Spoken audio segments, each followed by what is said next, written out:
Tidak terasa, perang di Ukraina itu sudah berlangsung hampir 8 bulan, sejak bulan Maret sampai sekarang bulan Oktober 2022. Kondisi perang yang berlarut ini sebenarnya tidak diduga oleh banyak orang, karena pada awalnya semua orang itu memprediksi Rusia akan dengan mudah menaklukkan Ukraina, mengingat betapa besar kekuatan militer yang dimiliki oleh Rusia. Nah, kondisi perang yang berlarut-larut ini sebenarnya tidak menguntungkan untuk Rusia, baik secara militer maupun secara politik atau secara diplomasi. Secara militer, kerugian bagi Rusia adalah karena perang ini berlangsung lama, daerah-daerah yang sebelumnya sudah Rusia taklukkan, sekarang itu mulai tumbuh perlawanan lagi. Akhirnya, pasukan militer di lapangan itu tidak hanya sibuk untuk menaklukkan kota selanjutnya, tapi juga sibuk mempertahankan kota-kota yang sudah direbut. Secara diplomatik, Rusia juga sangat dirugikan karena perang yang berlangsung lama ini. Di Eropa sendiri bisa dikatakan sekarang Rusia itu adalah sebuah negara buangan. Dia itu dikucilkan dari pergaulan internasional. Kita ingat betul 2 bulan atau 3 bulan setelah perang dideklarasikan, itu NATO dan terutama negara-negara barat, di dalamnya ada Amerika Serikat dan Uni Eropa, menjatuhkan berbagai macam sanksi untuk Rusia. Sanksi-sanksi ekonomi, termasuk di dalamnya sanksi olahraga. Kita masih ingat tim Rusia itu dilarang tampil di kualifikasi Piala Dunia, bahkan beberapa tim sepak bola Rusia ya itu dilarang tampil di Liga Eropa dan Liga Champions. Nah, artinya ya semakin sedikit negara-negara yang pro dengan Rusia. Awalnya, negara-negara pecahan Uni Soviet yang berada di Asia Tengah seperti Tajikistan, kemudian Kazakhstan, itu mendukung Rusia. Tapi lama-kelamaan mereka mulai merasa takut karena jangan-jangan mereka bisa dijadikan Ukraina selanjutnya. Di balik arus perlawanan dari dunia internasional, ada satu negara yang konsisten dan setia terus berada di belakang Rusia dan mendukung Rusia.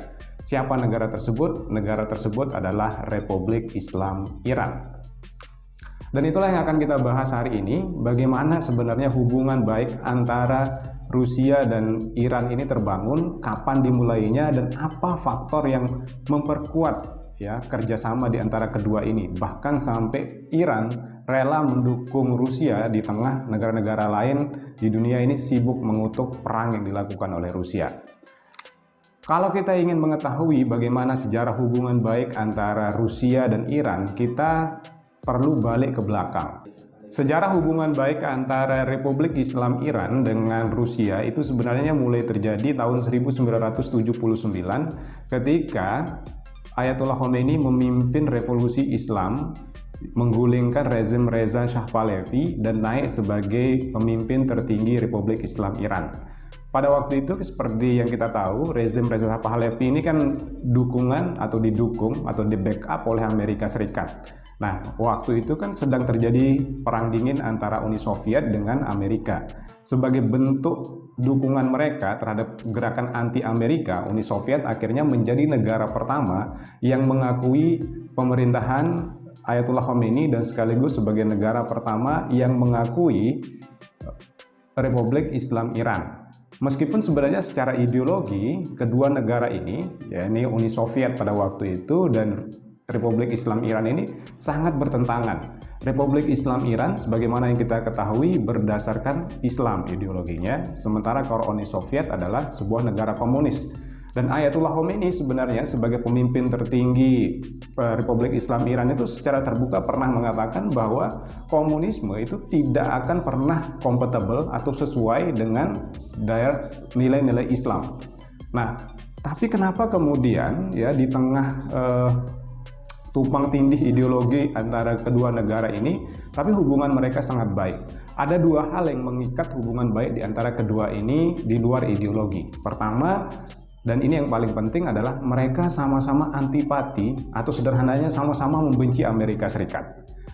Iran, ya Republik Islam Iran di bawah Ayatollah Khomeini jelas membenci Amerika Serikat karena rezim yang mereka gulingkan itu adalah rezim bonekanya Amerika Serikat.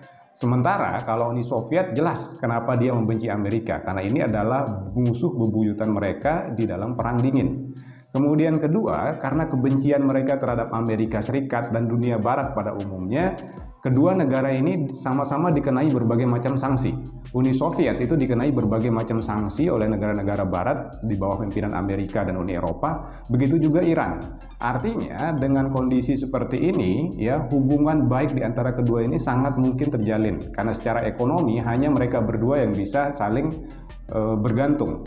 Iran bergantung untuk ekonominya kepada Uni Soviet, pun sebaliknya Uni Soviet banyak menggantungkan hubungan perdagangannya ke Iran karena kalau dengan negara lain mereka sudah dikenai sanksi.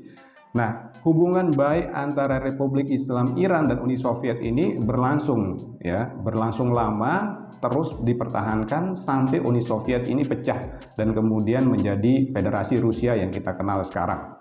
Nah, hubungan baik antara Republik Islam Iran dengan Ayatullah Khomeini dan berbagai macam presiden di bawahnya terus terjalin dengan Rusia sampai hari ini. Meskipun dalam sejarahnya memang pernah sedikit merenggang hubungan di antara kedua negara ini. Ya, ini ketika Dmitry Medvedev itu naik pada 2014. Alasan utama merenggangnya hubungan antara Uni Soviet dan Republik Islam Iran ini di era Medvedev ini karena Dmitry Medvedev ini adalah pemimpin Rusia yang cukup pro dengan Amerika Serikat. Akhirnya mereka mulai berhubungan baik dengan Amerika Serikat, tapi sejak Putin naik menggantikan Dmitry Medvedev lagi, hubungan baik antara Republik Islam Iran dan Federasi Rusia ini semakin membaik dan sempat merenggang lagi ketika Donald Trump itu juga kan agak merapat dengan Rusia dan Iran jelas tidak mau merapat lagi dengan Federasi Rusia. Tapi ya suatu hal kemudian berbalik ketika perang terjadi pada awal 2022 ini. Sebagaimana yang kita ketahui, Rusia secara terbuka mengumumkan akan mengadakan invasi militer kepada Ukraina. Nah, disinilah ya momen terbaik, momen yang memberikan arah baru hubungan diplomasi antara Republik Islam Iran dengan Uni Soviet.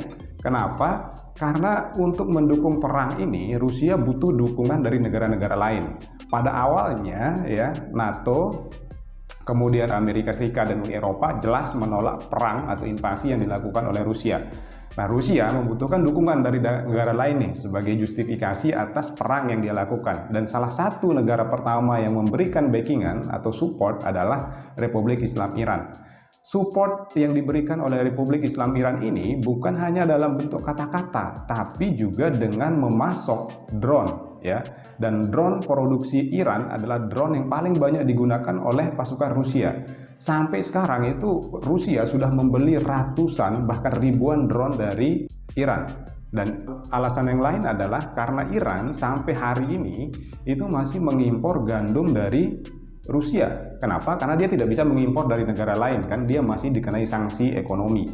Nah, hubungan ini kemudian ya bisa kita lihat meskipun negara-negara lain yang sebelumnya meskipun tidak secara terbuka gitu ya mendukung Rusia seperti Turki misalkan pada awalnya cukup pro dengan Rusia dan Putin, tapi dalam beberapa bulan terakhir ya Erdogan itu kan secara terbuka mengatakan atau mengkritik agar Rusia itu mengembalikan wilayah Crimea yang mereka caplok dari Ukraina pada tahun 2014. Oke, seperti yang saya bilang tadi ya, salah satu bentuk support yang dilakukan oleh Iran terhadap Rusia dalam perang dengan Ukraina adalah menyediakan drone.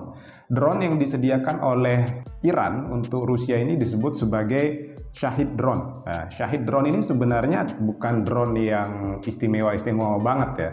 Jadi drone ini sistemnya sama dengan drone yang dikembangkan oleh Amerika dan diberikan kepada Ukraina. Jadi drone ini adalah drone sekali pakai.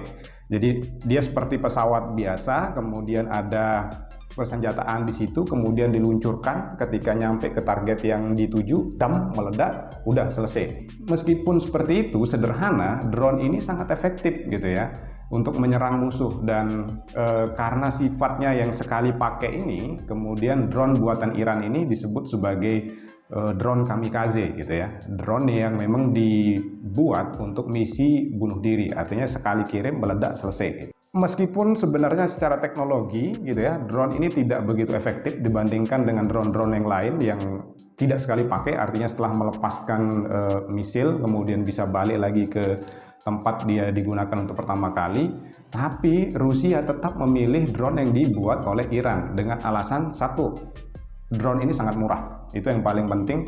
Dibandingkan dengan harga drone-drone yang ada di pasaran, drone Shahid buatan Iran ini sangat murah harganya. Satu drone Iran ini harganya diperkirakan sekitar 10.000 sampai dengan 20.000 US dollar. Ini jauh lebih murah dibandingkan dengan sebuah drone buatan Turki misalkan yang disebut sebagai Bayraktar TB2, itu harganya sekitar 5 juta dolar per unit. Kemudian kalau kita bandingkan dengan harga drone buatan Amerika, yakni US Reaper drone, itu harganya 32 juta US dollar per unit. Dan drone buatan Iran ini juga masih lebih murah dari misil kaliber yang harganya sekitar 1 juta US dollar per satu misil. Artinya kalau Iran menjual ini dengan harga semurah itu dan cukup efektif untuk melakukan pengeboman ke wilayah musuh, Rusia jelas menginginkan ini, dan itulah yang mengikat hubungan diplomatik di antara kedua ini. Alasan kedua, kenapa drone buatan Iran ini dipilih dan efektif menurut Rusia adalah karena drone buatan Iran ini, yakni Shahid drone ini bisa dilepaskan dalam jumlah yang banyak. Artinya bukan hanya 1, 2, tapi dia bisa dilepas sekaligus dalam jumlah yang banyak. Dan karena keunggulannya ini, Rusia sangat suka menggunakan drone ini karena dia bisa menyerang wilayah pertahanan udara Ukraina itu secara sekaligus. Dan ini juga yang membuat pertahanan udara Ukraina itu cukup kewalahan dalam beberapa bulan terakhir. Bahkan mereka meminta senjata-senjata militer untuk melindungi mereka dari serangan drone buatan Iran yang dilepaskan oleh Rusia ini. Bantuan Iran terhadap Rusia dalam perang ini bukan hanya dengan memberikan drone-nya saja, tapi bahkan Iran itu mengirimkan teknisi atau tenaga ahlinya untuk melatih militer Rusia bagaimana menggunakan drone yang mereka beli dari Iran. Jadi teman-teman bisa mendapatkan idenya ya. Jadi bagaimana kemudian hubungan diplomatik antara dua negara ini terjalin cukup bagus. Satu, mereka sama-sama benci dengan Amerika dan Barat pada umumnya. Kedua, mereka sama-sama dikenai sanksi ekonomi, jadi secara ekonomi mereka semakin bergantung di antara satu sama lain. Kemudian ketiga, ya, ini yang paling penting adalah hubungan ekonomi mereka itu bersifat timbal balik. Artinya Rusia itu membutuhkan Iran, kemudian Iran juga membutuhkan Rusia. Lalu apa sih komoditi perdagangan utama di antara kedua ini? Ternyata komoditi utama perdagangan di antara kedua negara yang saling mendukung ini sebenarnya bukan bahan pangan, bukan energi. Karena kalau energi, Rusia adalah penghasil minyak, kemudian Iran juga penghasil minyak yang besar gitu ya, nomor 4 di dunia. Artinya mereka tidak punya hubungan perdagangan yang stabil dalam bidang lain. Yang menyatukan mereka dalam hubungan perdagangan mereka adalah senjata atau alat-alat militer. Nah, jadi seperti yang saya bilang tadi, saat ini Rusia itu membeli banyak alat berupa drone tadi itu dari Iran. Sementara kalau terus-terusan, misalkan ya, ini Rusia membeli drone itu dari Iran, maka Iran kan akan punya banyak duit nih. Nah, uang yang dihasilkan itu bisa digunakan sebaliknya untuk membeli pesawat-pesawat tempur buatan Rusia. Karena menurut beberapa berita, pesawat-pesawat tempur yang dimiliki oleh Iran saat ini itu adalah pesawat-pesawat tua yang seharusnya sudah pensiun dan tidak digunakan lagi, tapi karena anggaran militer mereka kurang, mereka belum bisa melakukan pembaruan alutsista. Nah, kalau sampai uang mereka banyak, mereka kan akan bisa beli alat-alat tempur atau pesawat-pesawat tempur baru dari Rusia dan memperkuat angkatan udara mereka. Dan teman-teman bisa prediksi apa yang akan terjadi kalau sampai Iran kemudian memiliki alat-alat tempur terbaru, alat-alat militer yang canggih, maka kekuatannya dalam geopolitik Timur Tengah itu akan semakin kuat. Sehingga kami gitu ya memprediksi bahwa hubungan antara Rusia dan Iran ini tidak akan pecah dalam waktu yang dekat gitu ya. Hubungan mereka ini akan erat dan akan terus terjalin lama, kecuali kalau memang ada suatu hal yang mengejutkan, misalkan rezim Ayatullah Khomeini di Iran ambruk misalkan. Karena seperti yang kita tahu sekarang sedang terjadi demonstrasi besar-besaran di Iran menuntut keadilan untuk kematian seorang gadis muda bernama Mahsa Amini. Dan kita akan membahas tentang kematian Amini ini di video selanjutnya. Oke, terima kasih.